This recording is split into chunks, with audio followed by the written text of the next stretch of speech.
Você pode orar comigo mais uma vez? Senhor, nós estamos aqui agradecidos, Pai. Deus, obrigado, Senhor, pelo privilégio que temos de servir ao Senhor. Obrigado, Senhor, porque podemos estar aqui livremente. Obrigado porque o Senhor nos trouxe aqui, Senhor, em segurança e paz. Fala ao nosso coração agora, Senhor. Nosso coração está desejoso por ouvir a Sua voz. Nosso coração anseia pela Tua presença, Senhor, que é o que nos sustenta, que é o que nos dá força. Se vivemos esse ano todo, Senhor, e até aqui chegamos nesse culto de ação de graças, é porque a Sua mão nos sustentou. É porque o Senhor nos trouxe até aqui, Senhor. É porque até aqui o Senhor tem nos ajudado. Deus, obrigado por isso, Senhor. Obrigado pelo Teu amor. Obrigado pelo Teu cuidado. Obrigado pela Tua graça. Obrigado pelas Tuas misericórdias, Senhor. Grande é o Senhor. Em nome de Jesus que nós oramos, Deus. Amém, Senhor. Amém, queridos. Graças a Deus por isso. Eu queria que você já abrisse a sua Bíblia em Colossenses capítulo 3, porque esse é o texto que nós vamos estudar nessa noite. E eu fiquei pensando sobre um texto que falasse sobre ação de graça, sobre gratidão, e nada melhor do que Paulo falar sobre gratidão, não é? A gente estudou Efésios e Filipenses, e a gente viu ali o quanto Paulo tem propriedade para falar sobre gratidão. E assim como eu e você também, temos muitas coisas para agradecer a Deus. Assim como eu e você também, podemos nos deleitar em Deus que nos tem guardado, que nos tem protegido, que nos tem abençoado todo esse ano, até chegarmos aqui. E então eu queria que você prestasse bastante atenção no que a gente vai estudar aqui hoje e fosse refletindo, fosse relembrando algumas coisas que Deus te deu nesse ano, algumas coisas que Deus fez por você, que o tornou digno da sua adoração, da sua gratidão, do seu louvor nessa noite. Não só nessa noite, mas nos dias que virão. Afinal de contas, pelo simples fato de eu e você termos aberto os nossos olhos hoje de manhã, já é motivo de gratidão, é ou não é? Pelo simples fato de eu e você termos vivido esse dia, termos trabalhado, termos feito tantas coisas, já é motivo de gratidão.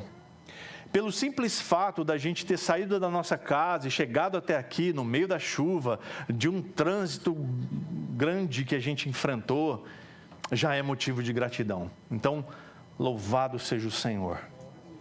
Grande é o Senhor por tudo isso. Colossenses capítulo 3, ele fala, Paulo gosta muito de usar essa figura de linguagem do despir-se da velha natureza e o de revestir-se de uma nova natureza. Então, ele vem falando ali sobre a velha natureza e de algumas coisas das quais eu e você devemos nos despir, como se fossem roupas velhas que a gente vai acumulando ao longo do tempo, e quando a gente olha no espelho percebe que a roupa já está esgarçada, já está desbotada, já está velha, e que ela precisa então ser jogada fora. E aí ele nos convida a nos revestir de uma nova roupa, de uma roupa mais bonita, de uma roupa mais colorida. E é sobre isso que eu quero compartilhar com você nessa noite, é sobre isso que eu quero refletir com você. Então, Colossenses capítulo 3, a partir do verso 12, nós vamos ter ótimas orientações para a nossa vida, né? Ou seja, para a nossa nova natureza que está sendo construída, está sendo edificada em Cristo Jesus. E isso possa ser um reflexo de Cristo na nossa vida. Que Cristo possa ser visto em nós nessa roupa nova. Não como uma camiseta que a gente compra e traz uma estampa a respeito de Jesus, mas que isso seja refletido na nossa vida, no nosso caráter, na nossa forma de agir, naquilo que nós falamos, nas nossas atitudes, nas nossas ações como um todo. Que a nossa vida possa refletir essa nova natureza que está em Cristo Jesus. Então, essas orientações que a gente pode ver a partir do verso 12, a primeira delas é que é preciso vestir as virtudes da vida cristã. Então, leia comigo, por favor, versos 12 a 14, que dizem assim: Portanto, como eleitos de Deus, santos e amados, revistam-se de profunda compaixão, de bondade, de humildade, de mansidão, de paciência. Suportem-se uns aos outros e perdoem-se mutuamente, caso alguém tenha motivo de queixa contra outra pessoa. Assim como o Senhor perdoou vocês, perdoem também uns aos outros. Acima de tudo isto, porém, esteja o amor, que é o vínculo da perfeição. Então, a primeira coisa que a gente pode aprender aqui, que é uma orientação preciosa para mim e para você, ter uma vida nova, dessa nova natureza, e que você vai ver mais para frente, que tudo aquilo que nós formos estudar aqui vai refletir numa coisa: gratidão. Vai refletir em que nós podemos ser gratos a Deus por tudo que Ele faz na nossa vida. Então, essa é a primeira coisa que a gente precisa para uma vida cristã, onde o caráter de Cristo seja evidente em nós. E a gratidão seja algo marcante também em nós. Seja um reflexo, uma marca de todo cristão.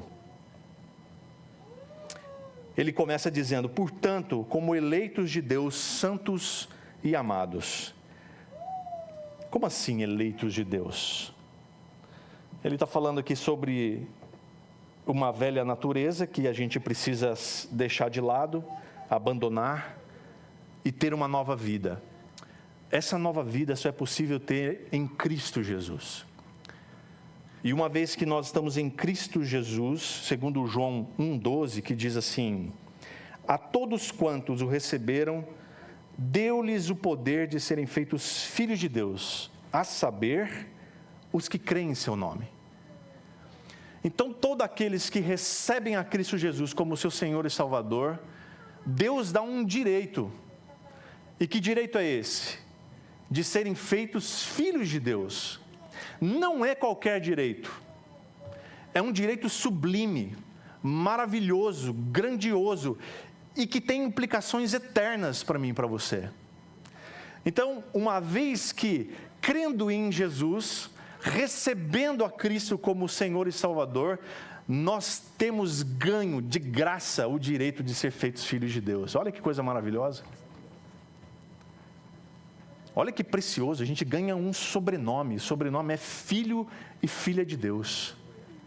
Eu passo a me chamar Rogério, filho de Deus. E isso não tem nada nesse mundo que pague.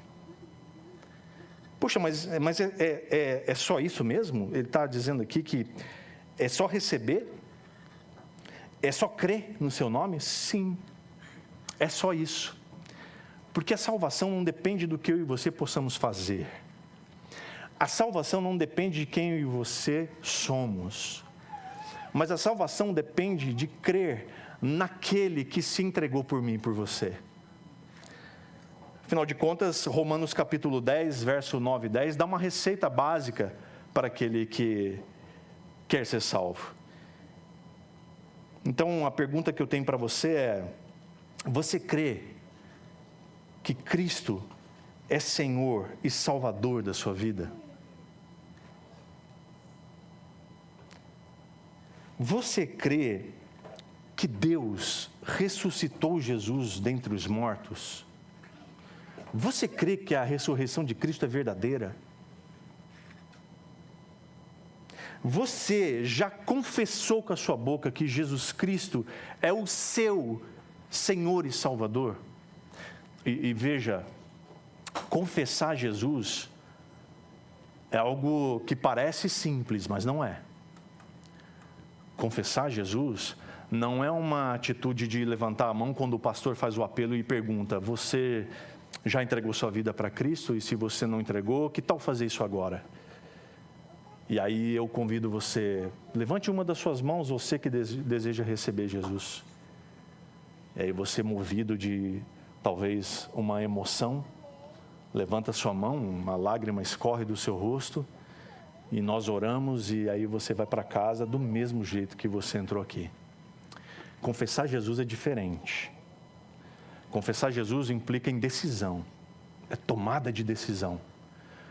Você declara com a sua boca, e quando você declara com a sua boca, o som sai dos seus lábios, e você declara para os 4 cantos do lugar onde você estiver, que Cristo Jesus é o seu Senhor e Salvador. O seu único Senhor, o seu único Salvador. Confessar Jesus é quando você chega para alguém e diz: olha, eu preciso te dizer uma coisa que está latejando no meu coração. Eu quero dizer para você, vizinho, amigo, parente, colega de trabalho, seja quem for, que Cristo é o meu Senhor. Eu entreguei minha vida a Jesus Cristo e Ele agora é o meu Senhor e Salvador. E eu não abro mão dEle. Eu pertenço a Ele. E sendo Ele o meu Senhor, é Ele quem rege a minha vida de agora em diante. Isso é confessar Jesus. E aí eu preciso te perguntar: você já confessou Jesus como seu Senhor e Salvador? Se você não confessou Jesus dessa forma ainda, hoje pode ser o seu dia. Hoje você pode ter a oportunidade de se entregar de verdade a Jesus Cristo e permitir que Ele, desde agora em diante, para o resto da sua vida, governe a sua vida. E eu preciso te dizer, Ele vai fazer melhor do que você.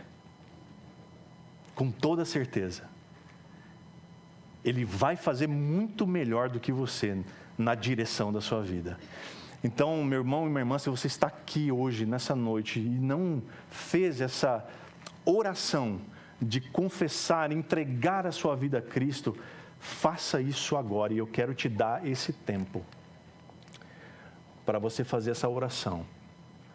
Você pode fazer isso em silêncio, mas eu quero encorajar você a vir conversar comigo no final do culto e me falar da sua decisão de entregar a Jesus a sua vida.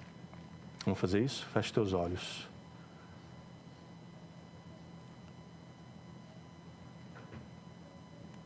Se você deseja que Cristo governe a sua vida, diga isso a Ele. Diga: Senhor, venha morar no meu coração. A palavra de Deus diz que todo aquele que invocar o nome do Senhor será salvo. Invocar é chamar para dentro. Então, convide Jesus. Jesus, venha morar no meu coração nessa noite. Em nome de Jesus.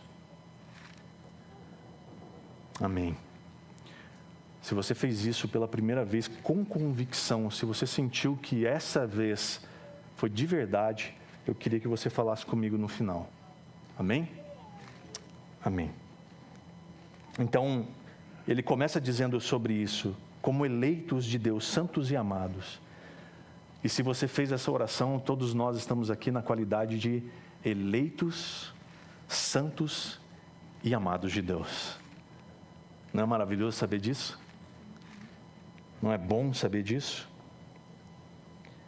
Então, é tão bom saber que além de salvo, o verso está dizendo para mim e para você que nós somos santos, portanto separados desse mundo, separados das coisas que nos afastam de Deus, deste mundo, e amados porque Deus ama você de uma forma incondicional, sem medidas. Ele não impõe condições para você, para que Ele o ame. Ele não diz para você, olha, eu vou amar você desde que você faça isso ou aquilo. Deus te ama de uma forma tão grande, mas tão poderosa, que deu o Filho único dele para morrer numa cruz, se entregar numa cruz, permitiu que o sangue dele fosse derramado e a sua carne moída por causa de você, para que os seus pecados fossem perdoados. Então, não há maior motivo de gratidão para mim e para você do que isso, meu irmão. Eu poderia parar aqui. Só o fato do texto estar chamando a mim e a você de eleitos de Deus, santos e amados, não há motivo maior do que esse para eu e você agradecermos a Ele. E glória a Deus por isso. Mas Paulo continua, ele diz, revistam-se. E como eu disse, Paulo gosta dessa figura de linguagem, do despir-se da velha natureza e o revestir-se de uma nova. E revestir-se do quê? E aí ele diz aqui, quais são as roupas novas que eu e você precisamos adquirir? E veja que adquirir não é a palavra correta aqui. Mas é as roupas novas que eu e você podemos pegar do cabide celestial, porque estão disponíveis, estão de graça. Ele diz aqui, revistam-se da profunda compaixão. Essa é a primeira camiseta que você podemos pegar para usar. A expressão aqui é de uma compaixão que vem das entranhas, quando ele fala profundas compaixões, de uma compaixão que brota daqui de dentro, de uma compaixão que é profunda de verdade. Compaixão é misericórdia. Compaixão é a capacidade que Deus dá da gente se colocar no lugar do outro. Ao invés de julgar, a gente olha para a pessoa com compaixão e se coloca no lugar dela. Mas não é qualquer compaixão, não é qualquer misericórdia, é profunda. Vem das entranhas. Então, quando a gente tem essa roupa nova em nós podemos olhar para as machucaduras do outro, a gente pode olhar para as feridas do outro, para as fraquezas do outro e se colocar profundamente no lugar dela. Muda tudo. Porque quando eu e você temos essa virtude do caráter de Cristo, de profundas compaixões, o julgamento some da nossa vida. Então a gente vai poder olhar com graça, com misericórdia para o nosso irmão, para o outro, de modo que o Senhor vai gerando em nós essa profunda compaixão. Nós não podemos agir, meus irmãos, de forma superficial, rasa, com ninguém. Com ninguém.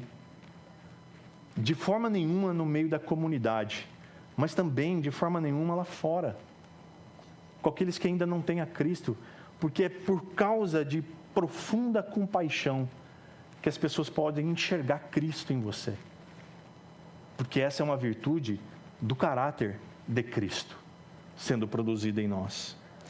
Ele fala de bondade, que é outra peça de roupa que você temos à disposição. Tem o sentido de desejar, e não só desejar, mas praticar o bem para com o próximo. Porque às vezes a gente para no desejar. Tem uma frase que se tornou meio comum entre as pessoas hoje em dia. Quando você conversa com as pessoas, aí principalmente pelo WhatsApp, a pessoa fala assim para você, fica bem. Me soa muito estranho isso, quando a pessoa me diz, fique bem. Parece um desejo meio raso, meio superficial. Posso estar julgando.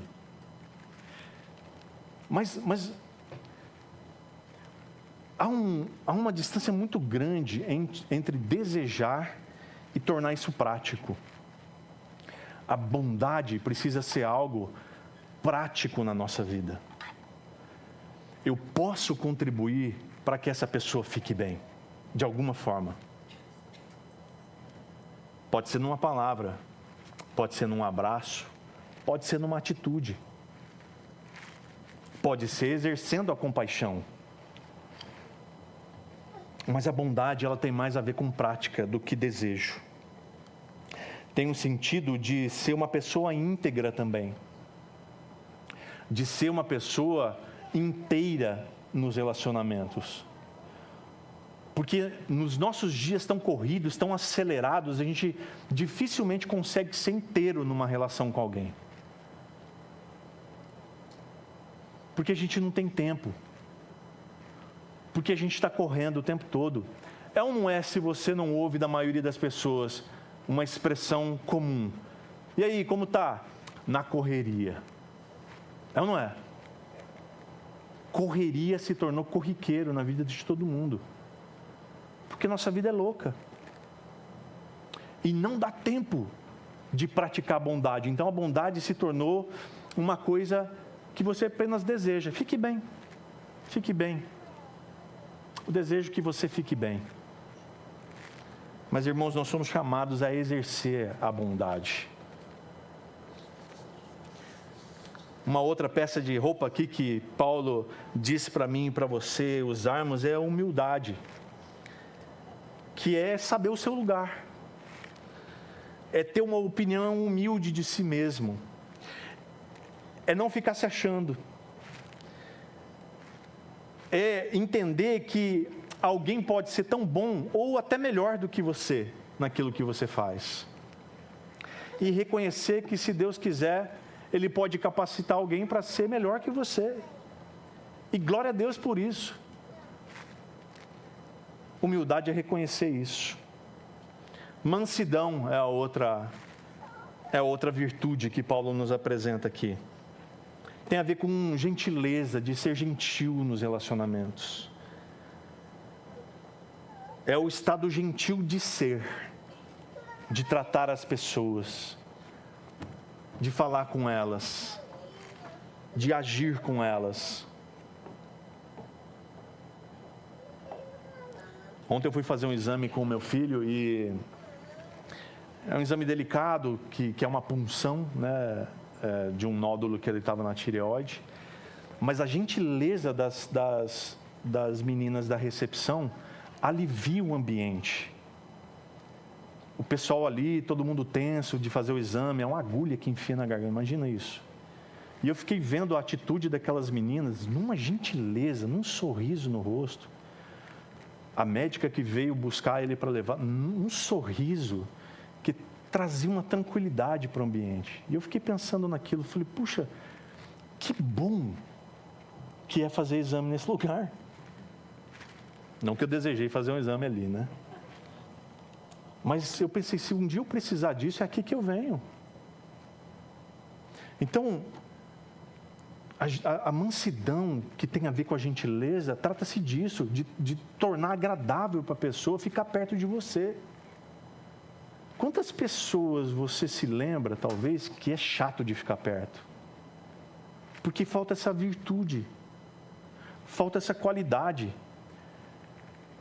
que deve ter o cristão. Então, quando falta essa virtude num cristão, ele precisa ser alertado para que ele busque em Deus. E ele deseje receber de Deus a mansidão. Também falta muito essa próxima peça de roupa aqui, que é a paciência, que é a longanimidade, a constância, é a capacidade de ser tolerante, de ser tardio em irar-se.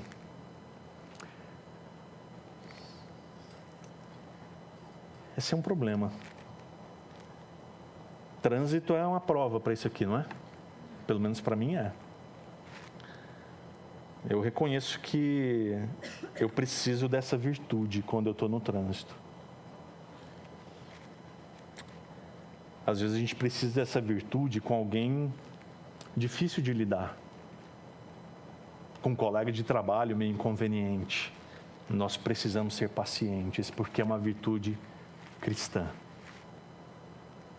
E ele diz: suportem-se uns aos outros. E essa expressão aqui não é uma exortação para que a gente tenha que aguentar uma pessoa chata, ou que a gente tem que tolerar aquela pessoa inconveniente. Mas essa expressão aqui, ela tem a ver com servir de suporte para alguém, com amparar alguém, ou levantar alguém que talvez esteja esmurecido, que talvez esteja caído. Tem a ver com escorar alguém que está ali meio igual prego em polenta, né?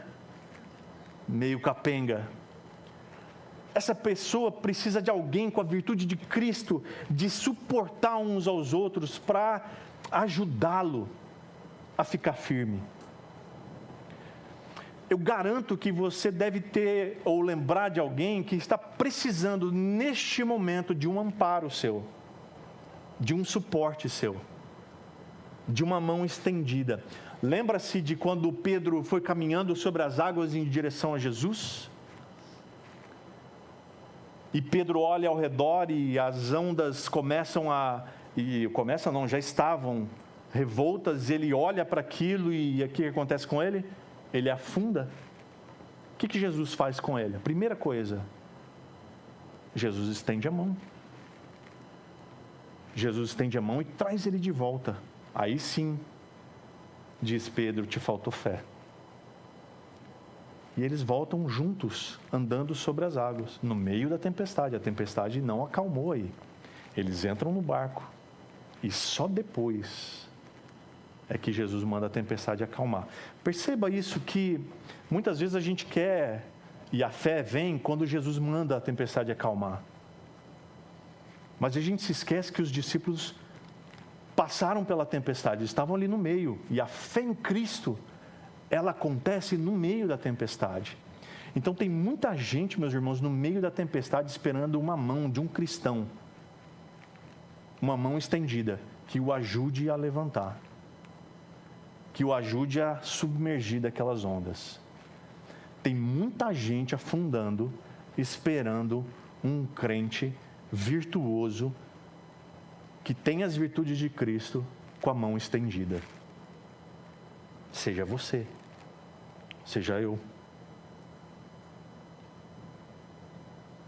Ele diz: perdoem-se mutuamente, caso haja em nosso meio queixas contra outra pessoa. Nós devemos perdoar, não por perdoar, mas porque Cristo fez isso conosco. Perdoar porque Cristo nos perdoou. Hoje, antes de vir para cá, eu estava conversando com uma pessoa que está numa dificuldade, com outro alguém que o ofendeu, e ele ofendeu ela, e ele diz: mas ela não quer me perdoar, então eu também... Eu falei: imagina se Jesus Cristo tivesse o mesmo pensamento que você. Nós estaríamos perdidos. Então a palavra nos diz para perdoar assim como Cristo nos perdoou, sem levar em conta os nossos pecados, quais sejam eles. Ele nos perdoou, e não perdoou de qualquer forma, Ele perdoou entregando a sua vida, se sacrificando por mim e por você. E Ele diz: acima de tudo isso, porém, esteja o amor, que é o vínculo da perfeição. O amor é o ingrediente que dá a liga para tudo isso. Se eu for paciente, se eu tiver mansidão, se eu for humilde, se eu suportar as pessoas, mas não tiver amor, segundo a própria palavra, de nada adianta. O amor é o vínculo que dá perfeição para tudo isso. Eu posso ter todas essas virtudes, mas se não tiver amor, então o caráter de Cristo não está em mim. A segunda coisa que nós aprendemos aqui é que é preciso ter a paz de Cristo como árbitro em nossa vida. Leia comigo, por favor, o verso 15, que diz assim: Que a paz de Cristo seja o árbitro no coração de vocês. Pois foi para essa paz que vocês foram chamados em um só corpo. E sejam agradecidos. Quer saber como você pode tomar decisões com mais chances de êxito? Perceba se há a presença da paz de Cristo. Porque a gente sabe que Cristo é o príncipe da paz. Ele diz que a paz de Cristo seja então o árbitro no coração de vocês. Então, sendo Jesus o príncipe da paz, é Ele quem pode dar a verdadeira paz para mim e para você. Ele mesmo disse isso em João 14, 27, quando ele diz assim: deixo com vocês a paz, a minha paz lhes dou. Não lhes dou a paz como o mundo dá. E é interessante Jesus fazer essa observação aqui, né? Olha, eu dou a minha paz para vocês, mas eu não dou a minha paz como o mundo dá, porque essa paz do mundo aí é fajuta, ela tem prazo de validade. A paz que o mundo dá, ela é condicional. Você só tem paz se você andar na linha. Você só tem paz se você fizer tudo direitinho. Essa paz aí, eu não dou essa paz, porque essa paz, ela não serve. Ele diz aqui: eu não dou essa paz como o mundo dá. Que o coração de vocês não fique angustiado nem com medo. Porque essa paz de Jesus é duradoura. Essa paz de Jesus te traz um espírito pacífico, mesmo no meio da tempestade. É essa paz de Jesus que permite Jesus dormir no barco enquanto estava a tempestade acontecendo ali fora. É essa paz que permite Jesus colocar a cabeça na almofada e dormir serenamente enquanto os discípulos achavam que ia morrer. É essa paz que eu e você temos acesso por meio de Cristo. É essa paz de Cristo que eu e você temos liberalmente quando estão acontecendo tempestades na nossa vida. Não só essa que está caindo ali fora, mas aquelas que angustiam e dão medo na gente. Aquela falta de paz quando falta dinheiro na nossa conta. Quando os alimentos começam a faltar na nossa despensa. Quando talvez o desemprego começa a bater na nossa porta. Quando uma enfermidade vem nos assolar. É no meio dessa aflição e medo que a paz de Cristo governa. É no meio dessa paz de Cristo que todo medo e toda angústia se dissipa, vira fumaça. E glória a Deus por isso. Essa palavra, traduzida aqui como árbitro, tem o sentido daquilo que é determinante e que dá a direção para algo. Então, meus irmãos, a paz de Cristo é aquilo que determina as coisas na nossa vida. A paz de Cristo é aquilo que nos dá direção. Você precisa tomar uma decisão importante na sua vida? Ore a Deus. E o sinal dele é paz. Se você está em paz, se você está bem, se você está tranquilo com essa decisão, é um bom sinal de que talvez Deus está nesse negócio. Que Deus está te dando uma direção. A paz é determinante. A paz de Deus te dá direção. Pois foi para essa paz que vocês foram chamados em um só corpo. Então, se eu e você estamos aqui em Cristo, nós temos esse chamado, que é vivenciar essa paz que nos uniu em um só corpo, que é a igreja do Senhor. E não só isso, eu e você somos chamados para sermos agentes disso.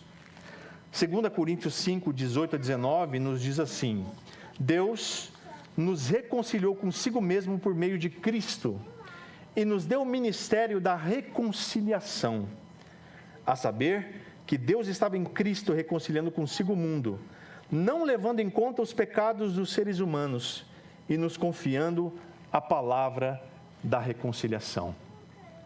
E Romanos 5:1 vai nos dizer que uma vez justificados em Cristo, por aquilo que Ele nos fez, nós temos o quê?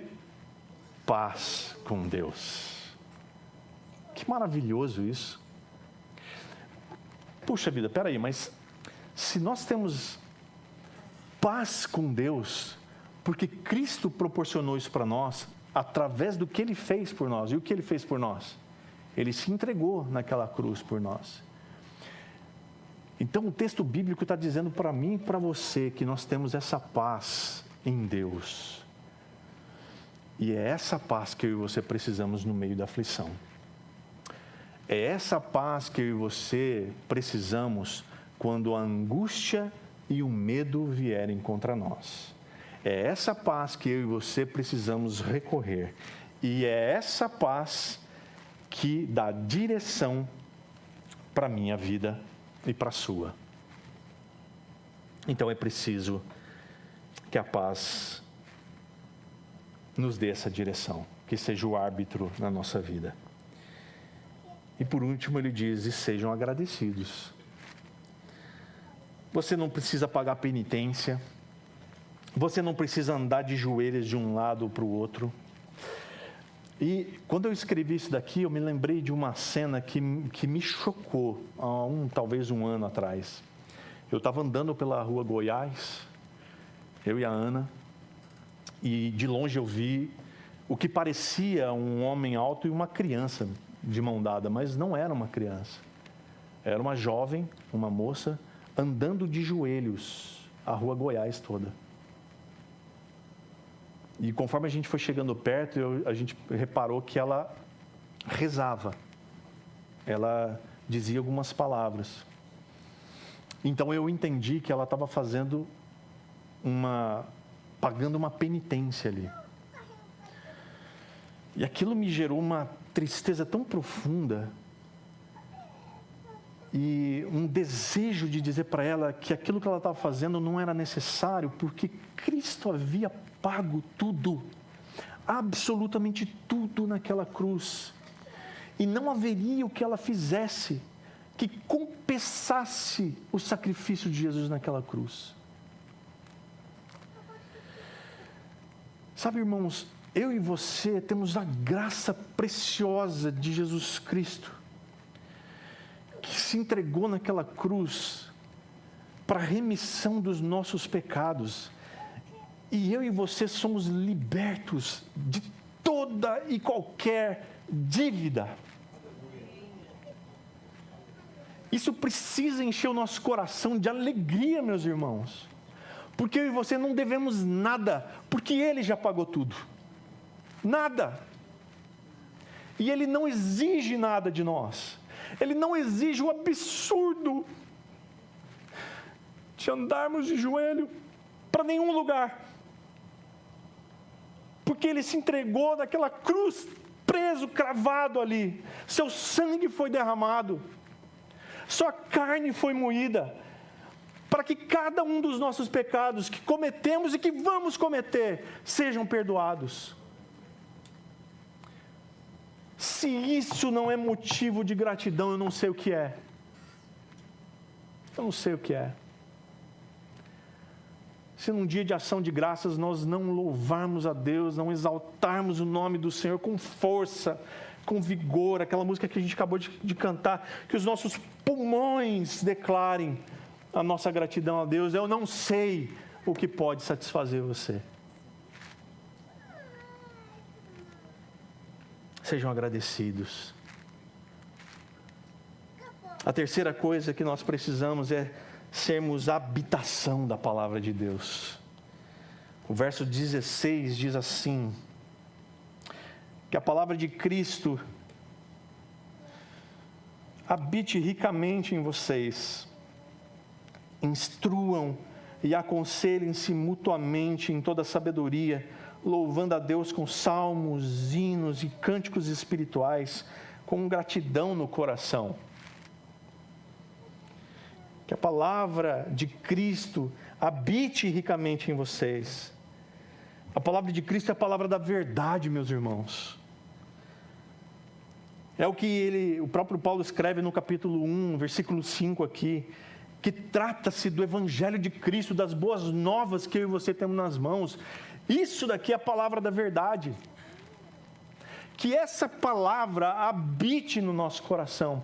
Não simplesmente seja um lugar de visitação, que a gente visite vez ou outra, mas que isso daqui more, habite, esteja dentro do nosso coração, plenamente, com vigor. Que a palavra seja viva em nosso coração, porque essa palavra, meus irmãos, traz transformação de vida, seja qual vida for, a mais miserável delas, Cristo é capaz de transformá-la através da sua palavra, sem exceção. Essa expressão aqui significa que no verdadeiro cristão, a palavra de Cristo deve ter liberdade para agir, porque ela deve ser de verdade, de fato e de verdade, para mim e para você, regra de fé e prática.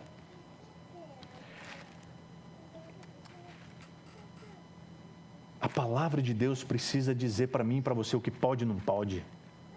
Não é o pastor, não é a doutrina de uma igreja, mas é a doutrina bíblica. Aqui tem tudo o que eu e você precisamos para viver uma vida santa, que agrada ao Senhor, que o honre. E ele diz, não para por aí, ele diz, instruam e aconselhem-se mutuamente em toda a sabedoria. Essa palavra não deve ser somente para mim, ela precisa ser compartilhada. É como um mendigo que encontra pão na rua e ele corre para avisar os outros que ele encontrou pão. Então, quando eu e você temos nas nossas mãos a palavra da verdade, que causa transformação, em nome de Jesus, compartilhe. Compartilhe. Você pode enviar pedaços desse pão para quem tem fome. E isso causar transformação. Meus irmãos, isso causa uma revolução no mundo. Se todo crente da face dessa terra contasse para alguém onde ele encontrou alimento, que é na palavra da verdade, no evangelho da salvação, esse mundo seria transformado. Ele diz, façam isso louvando a Deus com salmos, com hinos e cânticos espirituais, com gratidão no coração. Isso me fez lembrar do Salmo 126, de 1 a 3, que diz assim, quando o Senhor restaurou a sorte de Sião, ficamos como quem sonha. Então a nossa boca se encheu de riso, e a nossa língua de júbilo. Então entre as nações se diziam, grandes coisas o Senhor tem feito por eles. De fato, grandes coisas o Senhor fez por nós. Por isso, nós estamos alegres. Que coisa maravilhosa, meus irmãos. As pessoas, quando olham para a sua vida, elas dizem, de fato, Deus tem feito grandes coisas na vida dele, na vida dela. E aí você pode dizer, sim, meu irmão, Deus tem feito grandes coisas na minha vida, por isso eu estou alegre. Mas muitas vezes a gente está cabisbaixo, triste, porque a gente não tem aquilo que a gente queria, como crianças mimadas, que esperneiam no meio do supermercado por causa daquele docinho que o pai e a mãe não quis dar. Por que a gente não pode estar alegre com o que Deus tem nos dado, meus irmãos? Por que a gente não está satisfeito com isso? Por que a gente não está alegre pelo simples fato do Senhor ter nos livrado, ter nos salvo?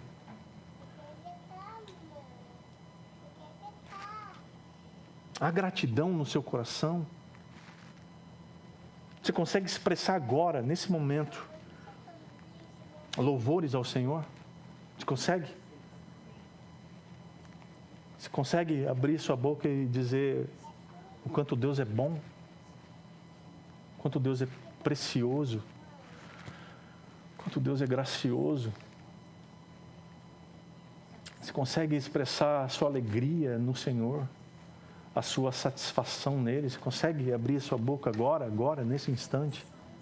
e dizer o quanto Ele é bom para você, o quanto Ele tem sido bom? Você consegue declarar a grandeza do Senhor na sua vida, dos livramentos que Ele te deu? Você consegue ser grato e alegre pela salvação que Ele te deu?